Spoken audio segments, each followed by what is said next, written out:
Alors que des députés envisagent de supprimer les ZFE en France, le gouvernement monte au créneau. Dans une note récente, Bercy estime que l'abandon du dispositif pourrait coûter cher au pays. Alors, ah bah tiens, il y a les ZFE de toute la France. Il y en a une à Caen, je savais même pas, tiens. Pourtant c'est pas loin, mais bon, moi je m'en fous, j'ai une NVE, donc au pire si je dois aller là-bas, ça ne m'importe guère. Alors, en jaune c'est les ZFE en préparation, on va dire. En bleu c'est les ZFE existantes. Ok. Bon, on remarque que dans le centre de la France, il n'y en a pas beaucoup des ZFE, hein. Du coup il n'y en a même aucune. Ouais, c'est assez étonnant, mais il y en a pas mal dans le nord, qui sont surtout en création.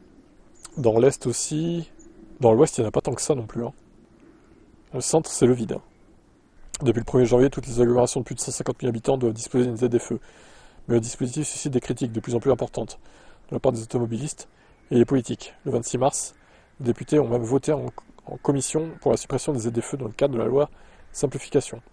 Toutefois, dans une récente note publiée par la Direction générale du Trésor, on apprend que la suppression des ZFE pourrait coûter jusqu'à 3 milliards d'euros à la France. En effet, la Commission européenne pourrait considérer cette décision comme une rupture d'engagement. Ça mettra en péril les prochains paiements prévus dans le cadre du plan de relance et de résilience. Ce plan, qui prévoit 40 milliards d'euros de subventions jusqu'en 2026, est conditionné au respect de certains engagements dans la mise en place des ZFE. En 2025, la France doit par exemple recevoir 3,3 milliards d'euros à ce titre. Le gouvernement, par la voix de la ministre de la Transition énergétique, s'est opposé à cette proposition, soulignant que les discussions sur la suppression des ZFE envoient un signal politique négatif. Selon le cabinet d'Agnès Pannier-Runacher, l'éventualité d'un abandon des ZFE pourrait remettre en cause les subventions déjà obtenues pour leur mise en place. On comprend donc que cette suppression ne représente pas seulement un défi environnemental, mais aussi un risque financier majeur pour le pays. Les enjeux sont considérables, tant sur le plan de la santé publique que sur celui des finances nationales.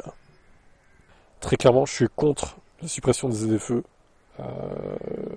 À la limite qu'on ralentisse un peu leur implantation, peut-être, mais qu'on supprime les ZFE déjà existantes, non, c'est honteux quoi. Je crois qu'il y a plus urgent que faire ça, non? Je sais pas.